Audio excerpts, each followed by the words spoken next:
Welcome to Scrunchy Time. I'm Nicole Hegsted, your fertility advocate. After 6 years of infertility and 3 miscarriages, I decided that I needed to become the advocate for my own body. If you're exhausted from struggling to get pregnant and want to know more about how I can help, check out my website at www.nicolehegsted.com. And I'm Bridget May, your children's health expert.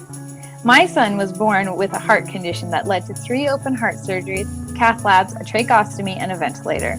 After being fed up with mixed opinions, I became my children's own advocate. If your child's health is lacking, then check out my website at www.bridgetmay.com to find out more how I can help. Put your hair up and pay attention while we discuss today's hottest topics concerning female hormones and healthy kiddos. We aren't silky. We aren't crunchy. We're scrunchy.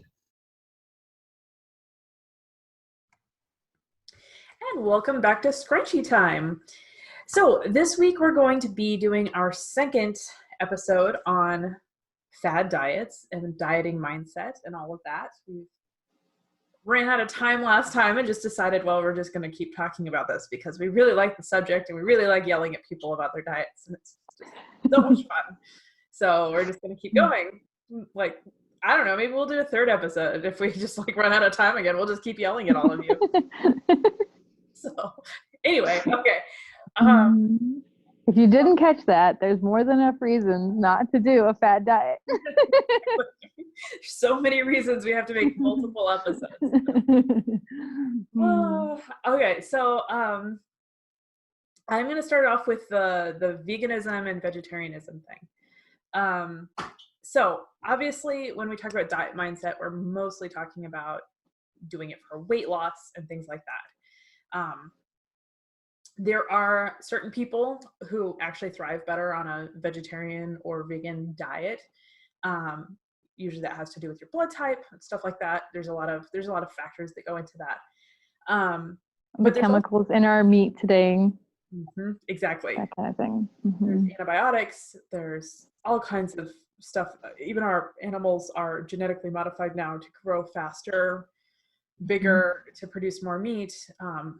They say that if a human baby grew at the same rate that a genetically modified chicken grows today, the child would weigh 600 pounds by the time she was 2.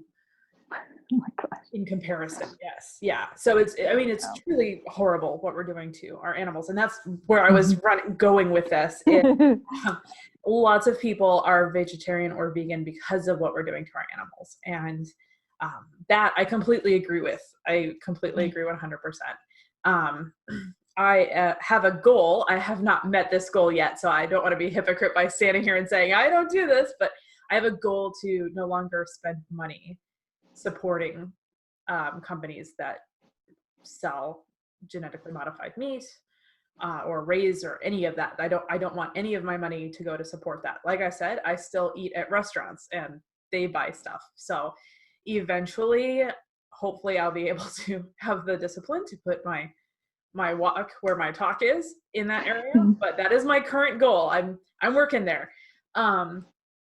We also get a lot of our meat, just my husband and I are in a specific situation where we get a lot of our meat for free right now. And so part of that, it's not fresh on my mind all the time because it's like, oh, I'm not buying this at the store, but it's still there. So still putting antibiotics into my body, still putting GMOs into my body, and that's not a good thing. But we need to be supporting companies that are raising our animals correctly and being humane to our animals, and even butchering our animals humanely. There's a lot of horrible things going on in the butchering process as well that are just not okay. And I am 100% one of those people that believes it's okay to eat an animal. I believe God gave us animals to eat. I'm not going to stand here and be like, oh no, we shouldn't be eating them because they have a soul and they have feelings and all that. But we need to be treating them correctly while they're alive, and we need to be put in a humane way. God did give us dominion over the earth, and for us to be doing the things we're doing is not okay. There's nothing okay about it. So that's the issue there. There are also a lot of places you can get good proteins that are vegetarian sources. So things like quinoa, your beans, all of your beans have really good protein. There are issues with complete proteins and blending all of those together, which a lot of vegetarians focus on, but I've also heard that that's not as big of a concern as people make it out to be. Like a lot of meat eaters, the first thing they say is, well, where are you going to get your complete protein? And it's like, you know, like you have a gluten problem. Like, it's like, I just kind of look at it sometimes and it's like, okay, we're arguing about complete proteins and yet people are dying from gluten issues. So there's a lot of things that are more important sometimes when you look at that. And I think we shouldn't be eating meat as much as what we're eating. I mean, we eat meat Exactly. in America 3 times a day. We don't consider it a meal unless there's meat on our plate. And that's just not true. Like, it's just Right. not true at all. So, well, and even to take that a step further with what meat has versus plants too, there's a lot that plants have more of than meat does, like in a better way. yeah. And so like iron is one of them. Like you can get more iron from spinach than you will any amount of liver you eat. There's just no way around that. And so, but the way we're educated, that doesn't happen. And so there's just a lot of false information out there about how good meat is for you. And again, I'm not one of those either, like don't eat meat. I'm a hunter, all the things, but it's not the end all be all. And like you said, meals 3 times a day is excessive. It's truly excessive. Yeah. We've never done that. No other culture or society does that. Right. So, and the same meat, we've kind of talked about this too, is we eat beef, pork, and chicken. Where's the complete variety there? Like, you know, we need to be eating everything. We need to be eating squirrel. We need to be eating, you know, duck. We need to be eating turkey. We need to be eating all these different things to get whatever it has to offer us. Yeah. I love that squirrel was the first one that popped into your head. Whatever, you know. You're not even like, from the South and you're just like, squirrel. That was awesome. Rabbits and rattlesnakes. There we go. There's more Midwest style. No, seriously, just the other day, I was actually giving my husband a lecture about this the other day. My husband gets a lot of health lectures from me, and like, I'll pass it on to the rest of the world. Thank you for letting us know. But I listed like 8 just off the top of my head. You know, like Cornish hen was one you didn't mention. That's another big one. Lamb and sheep. Lamb is a big one, which is really cool because in the Bible, that's one they ate a lot. Yes. Like it's a very big in the Mediterranean. One. Yes. Yeah, and yet we completely disregard that. Yes. Like, yeah. Well, and deer. I mean, that's another one. And goat is another one that could be very accessible to us. Yep. Yeah, absolutely. And the biggest reason that this is a big issue to me is we are genetically modifying our chickens and our beef and our pork because we cannot produce enough to feed the world. And the problem is we're eating the same 3 animals 3 times a day. And so of course we can't grow enough. Of course we can't raise them quickly enough. And that has nothing to do with the world's population. That has to do with our eating habits. That has to do with, they really like to go into like, so therefore we should stop having children because we cannot produce enough food to feed all of these kids. That's not the issue. The issue is the way that we're eating the food that we're eating, the way we're growing the food that we're growing, all of that kind of stuff with the meat. Yep, it extends into small business, and not to get political or anything like that, but like then we can't have small farmers. We can't have, you know, mom and pop shops, like all the things. Of course we're going to have, like you said, the genetically modified, but then we can't even have the control of having what chemicals, what food those animals are eating. Like the control just leaves as soon as we give it all up to these bigger companies. Absolutely 100%. Excuse me. I agree. Yeah. So we should probably jump into paleo and keto next, because those kind of jump right off of the whole vegetarian topic, and I know you're a lot more brushed up on that than I am, so I'm gonna let you take over for that one. Yeah, so I'm actually not on top of it as I have been in the past. I will admit, you know, mom brain over here. When I study something, I know it in and out, but you know, it's been a while. So, but paleo and keto make me really mad, like really, really mad. Like of all the diets, I'm just like, what is wrong with you people? Neither one of them make any sense at all. Honestly, and honestly, yet they're also the best. Like it's really a hard place to be. And when someone tells me they're doing paleo or keto, I'm just like, Because I'm just like, I'm glad you're doing it. I'm so much happier doing that versus juicing or, like, I don't even know, like whatever. But like, it still got so many issues. It's like right there. It's like, okay, we've almost got it. But Mhm. like, yeah, I mean, there's just so many issues. I think we kind of agreed to just stick with like the mindset concept here because like with with keto, there's so many, again, like just restrictions and mind restrictions, and like it's a diet and you can't do this and you can't do that, and really hampers you. And like in order to keep yourself in that state of ketosis, you're starving yourself. Like after a while, that's not going to work anymore. Like, yeah, you're going to lose a lot of weight up front, but after a while, that's really could backfire on you to keep your body in that feast or famine state. A lot of people only eat once a day on the keto diet. Yeah. Um, it's not good. And then like if they have a cheat day or whatever, they have to get themselves back into ketosis, so they'll fast for 48 hours. And I think fasting has a time and a place. I do think it's good for our bodies. I think our bodies naturally do it though. Even while pregnant and nursing and eating everything I eat, my body will naturally do a fast every now and then. Like I'll back off. I think it's something to look into and implement more, but it's not something to force your body to do. And not only all the, like, you have a mouth, you have a gut, you need to eat. Like, God gave us food for a reason. Like, God didn't say, here's some food, now you don't eat this. Mhm. Like, if you're hungry, eat. Like, you're totally depriving your body of all this nutrient, like daily deprivation of nutrients, and it's not a good thing.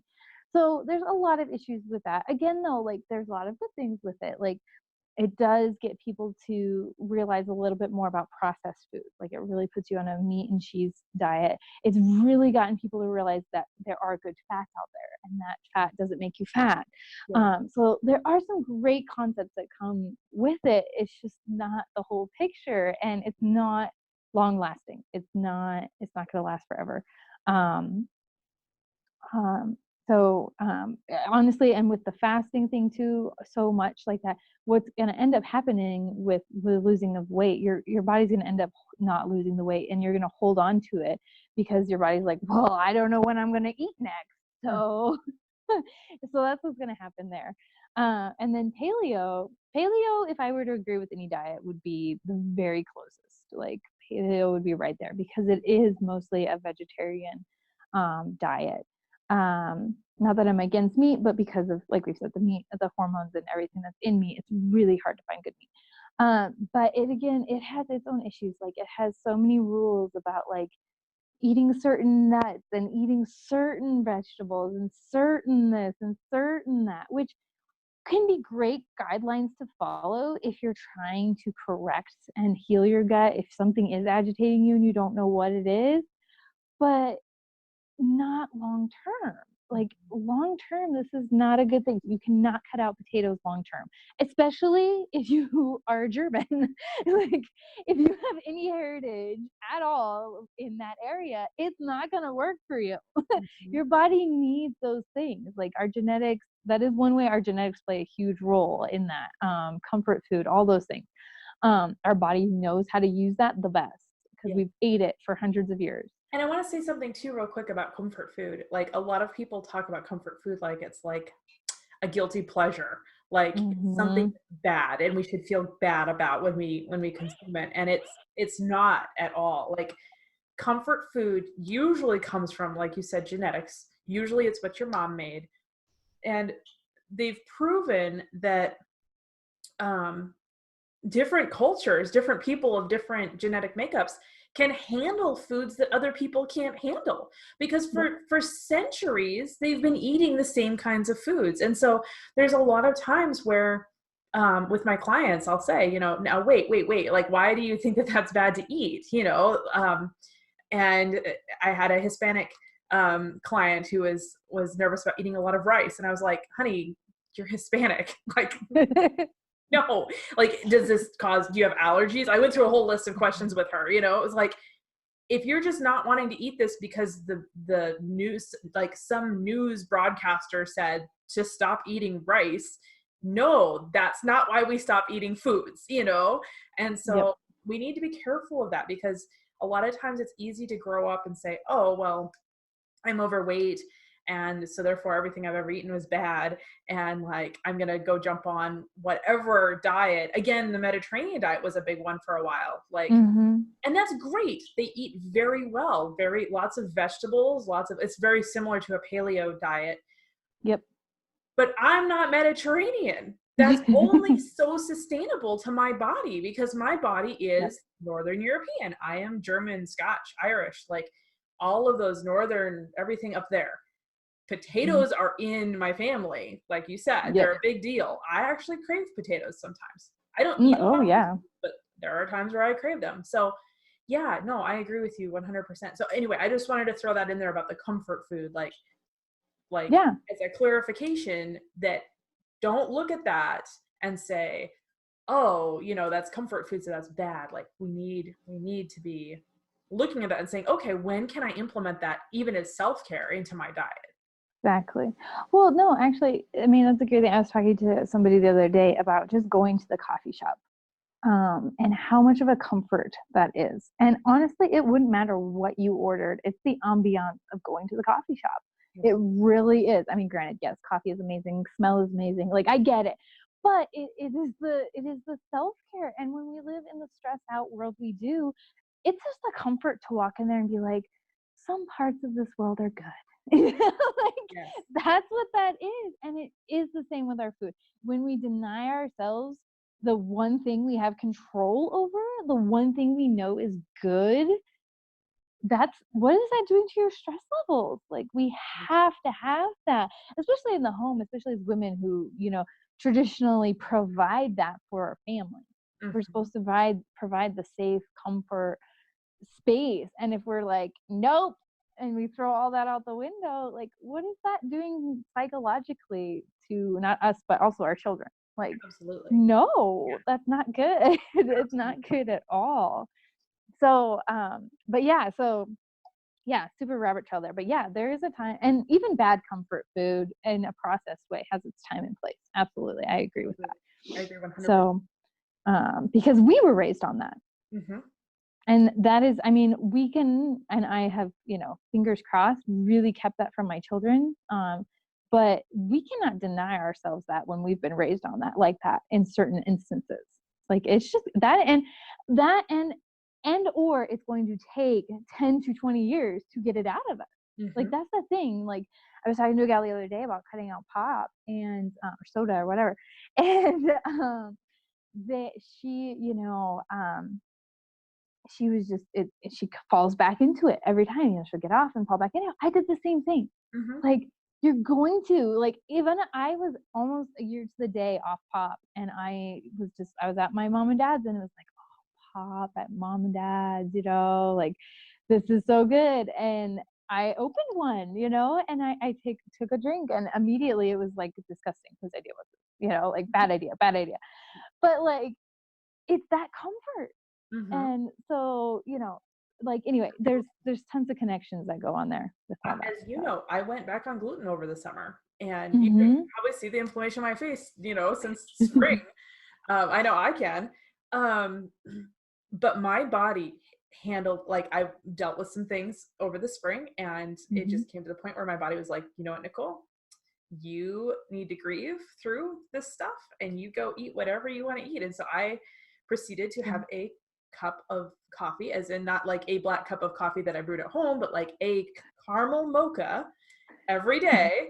And I ate as much gluten as I wanted. I mean, all the blueberry muffins and the lemon poppy seed muffins at the coffee shop. It was awesome. And my body handled it remarkably well until I came out of that grieving process. And then all of a sudden, I started having a ton of digestion issues. And it was like, my body was like, okay, Nicole, now We're it's done. time to get back on track. And so I firmly believe that our bodies are more than capable of saying, you're really stressed right now. You need to eat something that's going to calm you down, and I will handle it. You just go get your emotions in line. So yeah, I totally agree with that. I totally agree. from first-hand experience, just from this summer. That was a fun experience. Well, absolutely. And that's why we always have to do the best we can, is to store up for those times. Absolutely. Like that's the thing, is like you can't hit rock bottom when you're already at rock bottom. Right. Like that doesn't work. Yep. There's no there's nowhere to, like, where is there to go after that? Like, let's think about that. And that's what happens. And that's what our society is. People who do that daily and never get out of it. That's why we have cancer rates and death rates and children's death and everything, is because we're not getting ourselves out of that. Absolutely. And using it for the proper time. Like, that's the balance. When people say balance, that's what I think of, is like that one summer, that was hell, or whatever. But really what we're using as this balance, because that's kind of become a fad diet now too, honestly, is like, oh, it's all about balance. And it's like, balance isn't still drinking a Dr. Pepper a day. I'm sorry. No. That's still an addiction. It's a mild addiction, but it's still an addiction. So yeah, absolutely. Well, I was actually speaking to someone who was telling me that her husband has arthritis, and I mentioned to her, well, a really good way to manage arthritis is through controlling your sugar intake. And she said, oh no, he doesn't eat any sugar ever. And I was like, okay, because a lot of that's not true of me, and I'm aware of where sugar is. I was at a family get together once, and I told them I wasn't going to drink any alcohol because I was limiting my sugar intake, and they said, there's sugar in alcohol? And I was like, oh, wow, yes, there is. But she said, this guy proceeded to tell me, no, that her husband only drinks 2 sodas a day. And I was like, oh, honey, it was an inappropriate point for me to correct her. It wasn't a relationship where I could say, as a health coach, okay, no, you're wrong. But but yeah, I was just inside, I was like, oh no, that is a lot of sugar for arthritis. So yeah. Well, that's just it. And it isn't everything too. It's like, I watch recipes every now. Tasties will come up in my feed, and you can't not watch those videos. How satisfying are those videos? But you gotta watch them, and everything, salad dressings, everything, 2 to 3 tablespoons of sugar, all these things that are even considered the good food. Do you know? There's 12 either teaspoons or tablespoons of sugar in a can of soda. Do you know why there is not more? Because the liquid won't absorb it. It will separate by the time it gets to the shelf. Wow. Yeah. If they could keep it in stasis, whatever they call it, they would add more sugar. Yeah. Oh, of course they would, because that's what keeps our addiction going, is you always need more and more and more and more. Sugar is the biggest drug. I honestly believe it can be one of the worst drugs. Totally. Over cocaine and marijuana and everything. It is, and they've tested lab rats on that. So it definitely is a worse drug for sure. Absolutely. Yeah. I had a naturopath once that said it's white like cocaine, but it does way worse. So yeah, I totally agree. Yep. And it's an acceptable drug, and that's the biggest problem. We look at coke addicts and say, you have a drug problem. We don't look at someone who has to drink a soda a day and say, you have a drug problem. Yep. And there's lots of people out there. Oh, well, every child is that way. Yep. Yeah. If you drink, the statistics say that if you drink a diet soda a day, and there are so many people that do that. And diet soda is worse than regular soda. Totally. Yep. Your chances of leukemia alone go up by 40%. Wow. Yeah. It's huge. It's a horrible drug.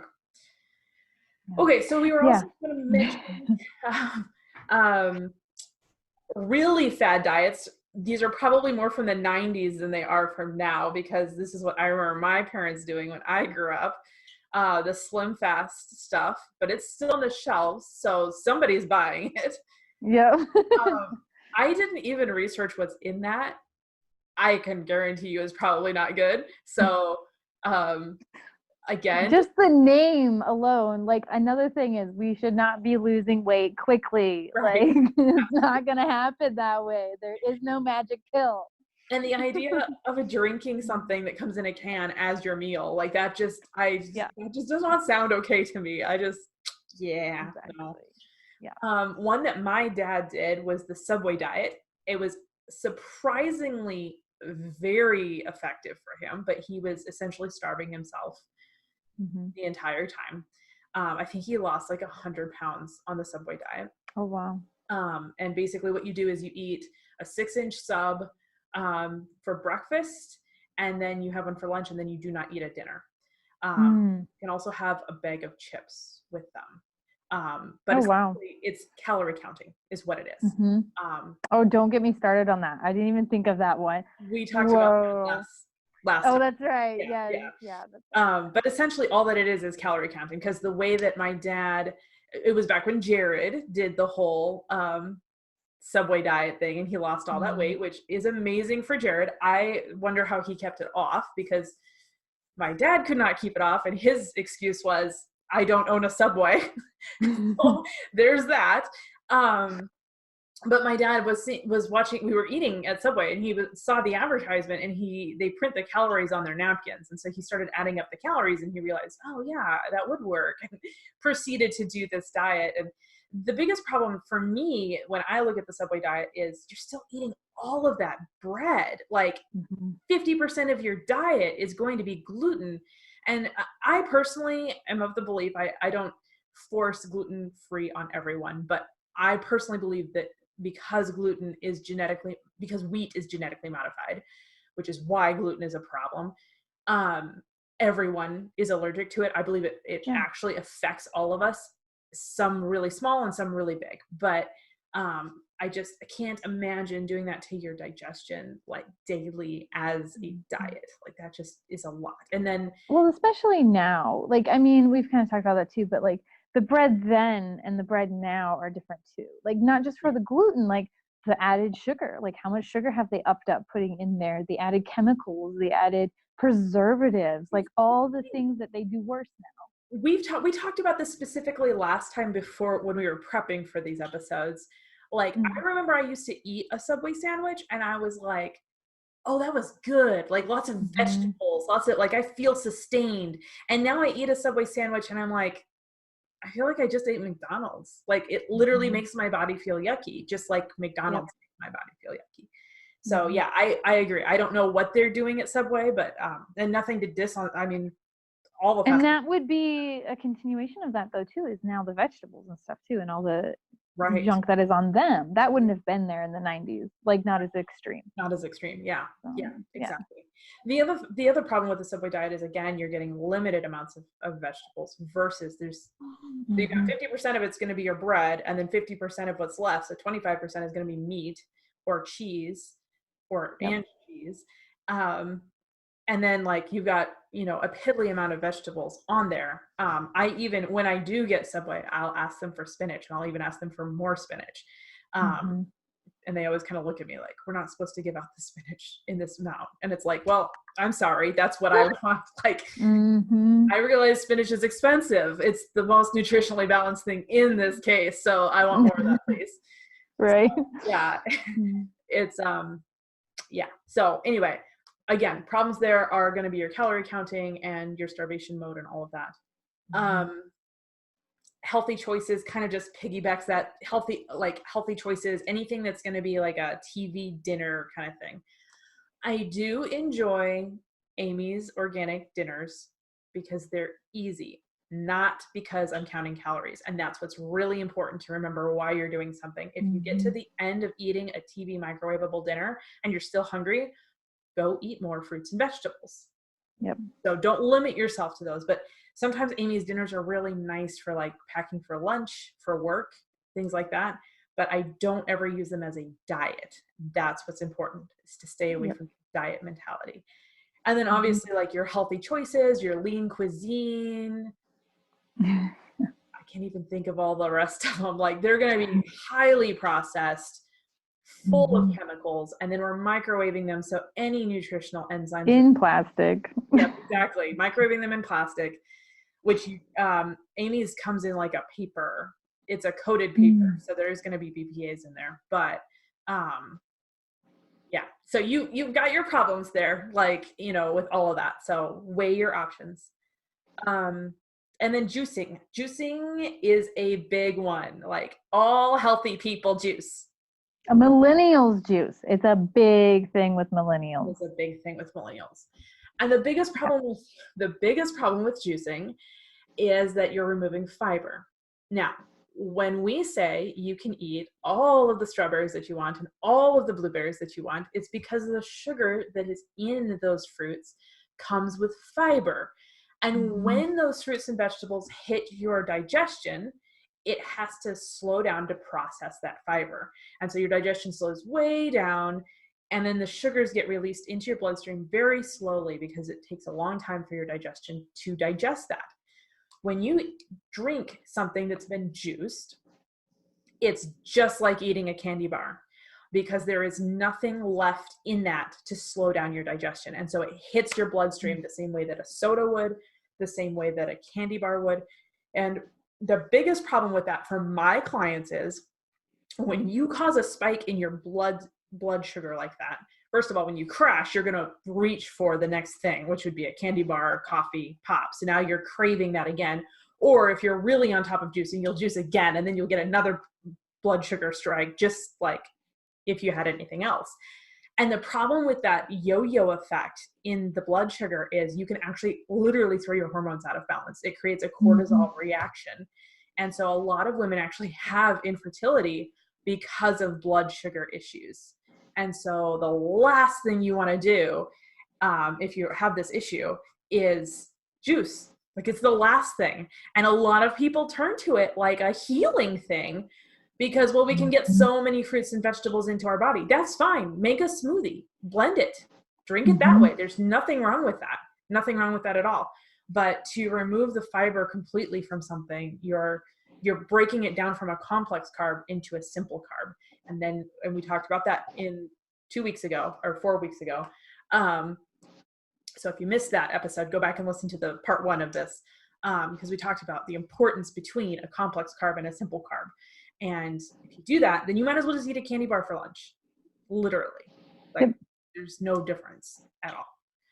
So. Yep. Yeah, well, it's like the egg concept too. The 90s will relate with this. Like, we used to separate egg whites and yolks all the time because there was good and bad cholesterol. And now we know that God is amazing and has created it that those two balance each other out. And so we have to eat them together. Imagine they're in the same egg and we should be eating them together, like it's the same concept. Like, God didn't give us a strawberry to tell us to go juice it, like Absolutely. no.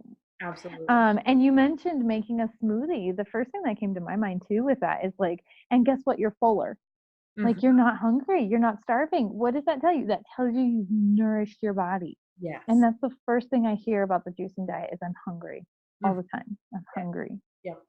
So, well, it's the same as those naked juices. Those are juices. And I know when I drink those naked juices, I get hungry way too fast. For how many vegetables are in there, I should not be hungry as fast as what I am. Exactly. And they kind of make my tummy feel yucky, which I don't like. So I stay away from those. But yeah, so the biggest things that we want you to take away from all of this is avoiding a mindset diet, which is going to revolve around trying to eat specifically to lose weight, that are to be healthy and to give your body nutrition. And if you do that, you'll naturally lose weight. And then the next thing is bio-individuality. What works for someone may not work for you. And so you need to listen to your body and see what your body needs. And so if you're craving a potato, eat a potato. If you're craving rice, eat rice.